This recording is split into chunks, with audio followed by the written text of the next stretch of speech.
पार्वती जी केवल बाल्यावस्था में ही पार्थिव पूजन नहीं करें।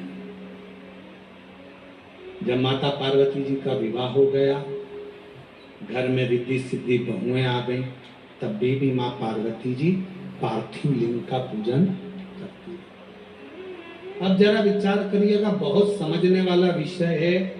पार्वती जी को शिव जी मिल गए, घर में रिद्धि सिद्धि आ गई, पुत्र गणेश आ गए, षडानंद कार्तिकेय आ गए, अमोद प्रमोद आ गए, शुभ लाभ आ गए। अब जिसके घर में इतना सारा सब सुख आ गया, तो फिर पार्थिव लिंग पूजन करने की जरूरत क्या थी?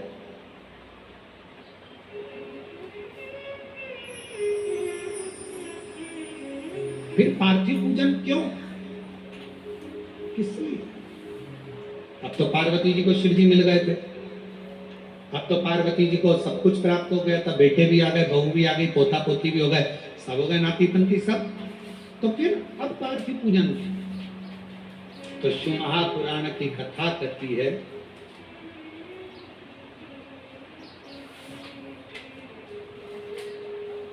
सती खंड के अंदर एक बात आती है, शिव की आराधना केवल सुख पाने के लिए ही नहीं, शिव की आराधना शिव की दृष्टि में, शंकर भगवान के चरणों में जिंदगी भर रहने के लिए भी होना चाहिए। शिव के चरणों में रहने के लिए। आपके पास में गाड़ी आ गई, बंगला आ गया, दौलत आ गई, बच्चे हो गए, संपदा आ गई, सारा सुख हो गया, और आप शिव को भूल गए, ये श्रेष्ठता ना। एक पत्र आया है, देखिए पत्र में कितना सुंदर भाव वर्णन किया। गांव का नाम है दीपका, दीपका, जिला कोरबा, छत्तीसगढ़ से हैं। मैं अपने महादेव की करुणा का वर्णन करना चाहती हूँ। मेरे बेटे का नाम शिवांश है, 2.5 वर्ष का, जिसको अचानक बाथरूम करते समय, पेशाब करते समय खून आना शुरू हो गया। मैंने डॉक्टर को दिखाया तो सोनोग्राफी में बोला गया कि इसके बच्चे के पेशाब थैली के अंदर एक 1.5-1.4 सेंटीमीटर की गठान हो गई, जिसका रिपोर्ट लगाया गया है गांठ का साथ में। डॉक्टर ने बच्चे को रायपुर ले जाने के लिए, बच्चे को रायपुर लेकर गए। डॉक्टर ने सीटी स्कैन करा और ऑपरेशन के लिए बोल दिया कि ऑपरेशन शीघ्र करना पड़ेगा। ऑपरेशन करने पर मालूम भी पड़ेगा कि गठान कैसी है। हम लोग घबरा गए। हमने डॉक्टर साहब से कहा कि आप तो थोड़ी दवाई दे दीजिए, और हम ऑपरेशन कराने के लिए तारीख निकलवा ली है, और तारीख लेकर, थोड़े से समय की तारीख लेकर हम आ गए। हमारे एक रिश्तेदार ने कहा कि वो सीहोर वाला महाराज कथा कहता है, बच्चे को टीवी पर सुनाओ, और बन सके तो इसको एक बार सीहोर की धरा पर लेकर जाओ, वहां से रुद्राक्ष लेकर आओ, उसका पानी इसको दो, शंकर के मंदिर जाना प्रारंभ करो। हम बच्चे के लिए शिवालय जाना चालू कर दिए, शंकर को नमन करते और शिवजी पे चढ़ा हुआ जल लेकर आते, बाबा को प्रणाम करते, बेलपत्र लाते, बाबा पर पूरा भरोसा कर लिया। फिर एक बहन मिल गई मंदिर में, उसने कहा दीदी आप एक काम करो, पशुपतिनाथ का व्रत करो। हमने पशुपतिनाथ का व्रत करना प्रारंभ कर दिया। बाबा की ऐसी कृपा हो गई, बेटे का भी मन शिव जी के अंदर लगने लगा, वो भी साथ जाता बाबा की कृपा से। दूसरी बात, हम फिर वापिस रायपुर गए, और रायपुर में हमने वापिस सोनोग्राफी कराई, उन्हीं डॉक्टर साहब को दिखाया। डॉक्टर साहब बोले ये समझ में नहीं आ रहा, 1 हफ्ते के अंदर गठान गल कैसे गई, और बाबा की कृपा से पूर्ण तरह से बच्चा स्वस्थ कैसे हो गया। कहीं बैठा हो, अगर बच्चा आया हो या उसके घर के लोग आए हों तो आ सकते हैं। सुमित्रा चौहान, दीपका, ग्राम दीपका, जिला कोरबा, छत्तीसगढ़ से। एक पत्र और बड़ा सुंदर है। मैं सपना शाहजी, पति श्री टिकेश्वर शाहजी, ग्राम कटगी, तहसील कसडोल, जिला बालोदा बाजार, छत्तीसगढ़ की निवासी हूँ। मैं बाबा का क्या वर्णन करूं गुरुदेव। हमारे जीवन में एक घोर संकट आ गया था। मेरे पति सरकारी स्कूल में शिक्षक हैं। पैसे के लालच में एक शराबी व्यक्ति ने अपनी बेटी 11 वर्ष की पति पर छेड़छाड़ का इल्जाम लगा दिया और मेरे पति जो टीचर हैं उनको फंसा दिया। इल्जाम लगते से ही सारा केस मेरे पति पर बन गया और गुरुदेव पूरा घर अस्त व्यस्त हो गया। ऐसा कौन व्यक्ति नहीं था जिसके हमने हाथ पैर ना छोड़ा, जिससे हमने कहा ना। पति भी रोता रोता कहता है कि मैंने कोई स्पर्श नहीं, कभी बातचीत नहीं, उस बच्ची से वो बेटी के तुल्य है, फिर ये कैसा हो गया। पर शराबी व्यक्ति ने धन के लालच में उसने सब ऐसा काम कर दिया।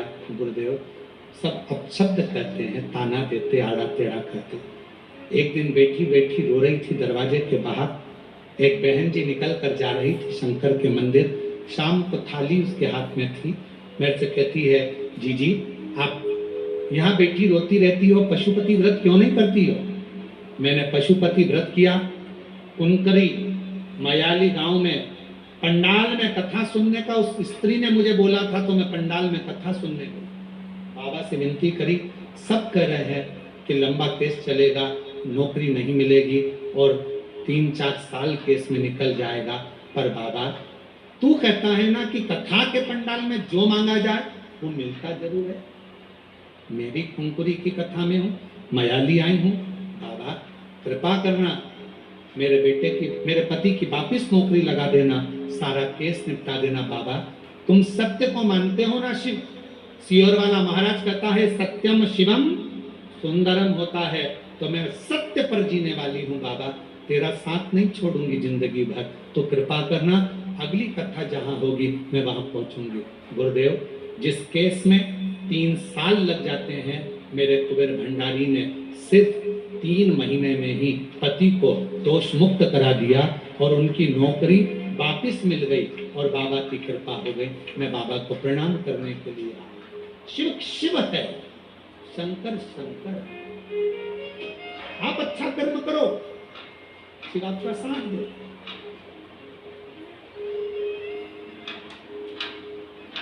कोई कितना भी इल्जाम लगाए, आप शब्द बोले, ताना दे, गाली दे, दुनिया का काम है तुम्हारे पर आक्षेप लगाना।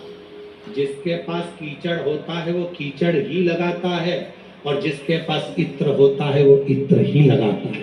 ये दुनिया की रीति है। जिसकी जेब में इत्र की शीशी होगी वो तुरंत इत्र की शीशी निकाल। हमारे वो छिपरा वाले मालू जी, उनकी जेब में हमेशा इत्र रखा रहता है। हमारे वो खोपरा गोले वाले हैं, हमारे वो बेसन वाले हैं, ऐसे कई लोग हैं, उनकी जेब में इत्र रखा रहता है। वो इत्र निकालते चरणों में लगा देते। उनकी आदत, इत्र की शीशी रखोगे तो इत्र लगाएगा और कीचड़ होगा साथ में तो कीचड़ लगा। तुम्हारे पास में क्या है।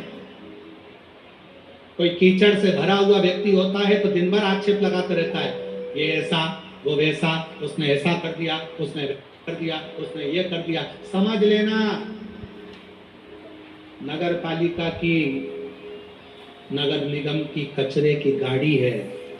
बार बार आक्षेप लगाने वाला, गलत बोलने वाला व्यक्ति जब निकल कर जाए तो उससे दूरी बना लो, क्योंकि कचरे की गाड़ी के पास खड़े नहीं रहना। कचरे की गाड़ी से ज्यादा चिपकना मती, नहीं तो उसकी बदबू अपने अंदर आने लगती है। कचरे की गाड़ी जब भी निकले तो मुंह पर कपड़ा डालो और निकलते चले जाओ।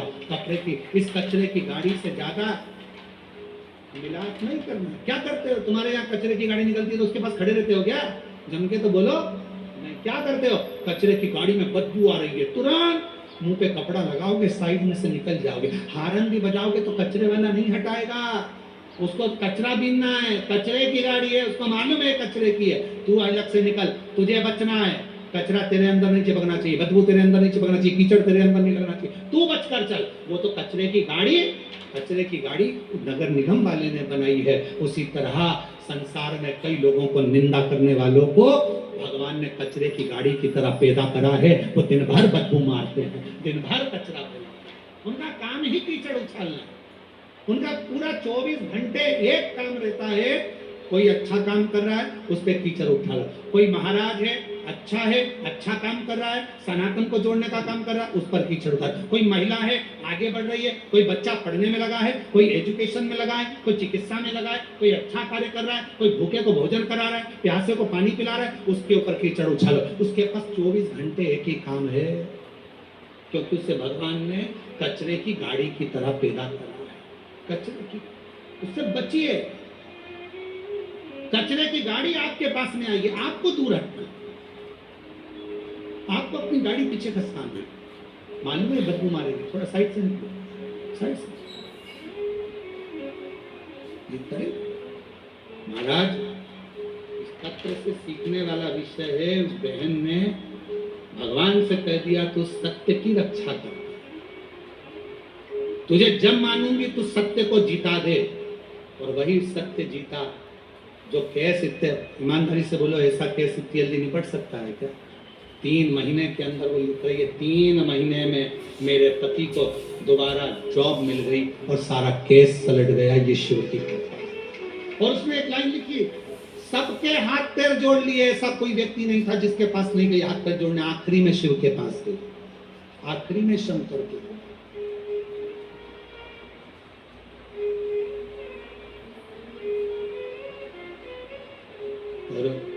वो पालनहारे निर्गुण तुमरे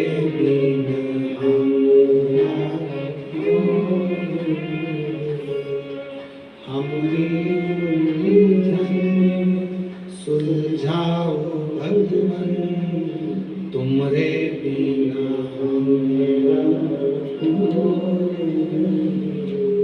ओ पालनहारे निर्गुण न्याय, तुमरे बिना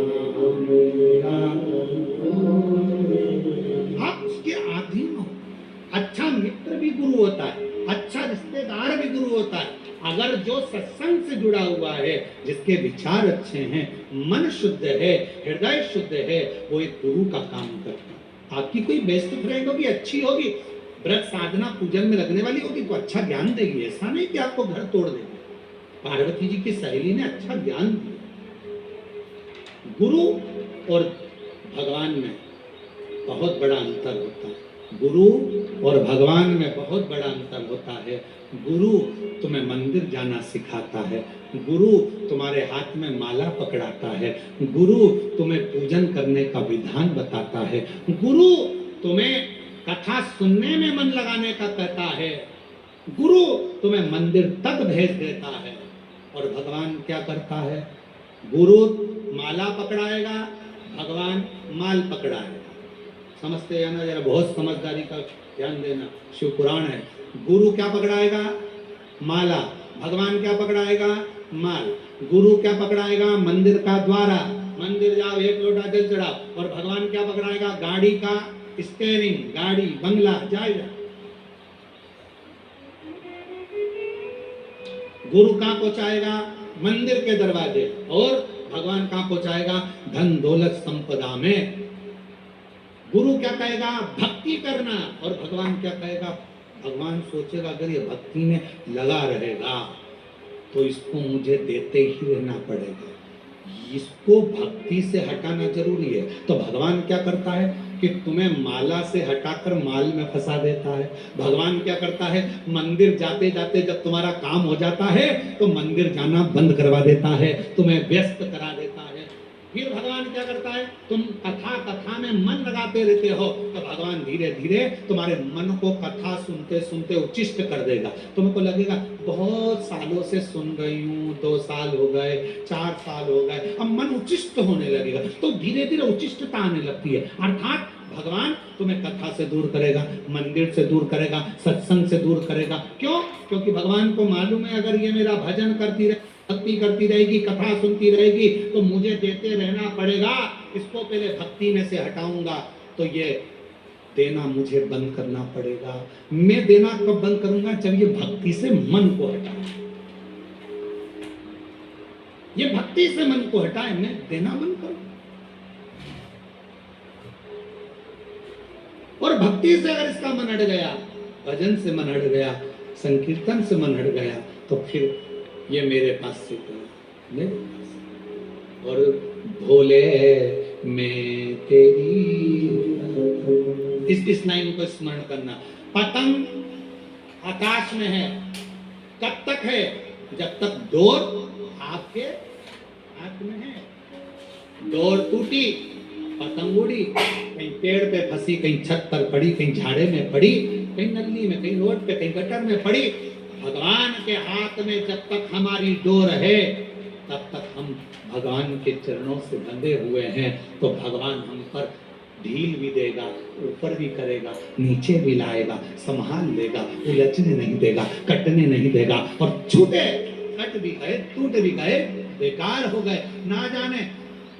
बोले मैं तेरी हवा बिच बाबा डोर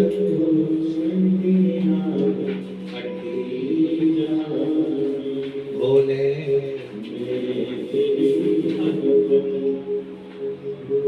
जो इसी भजन की एक लाइन हमारे स्मरण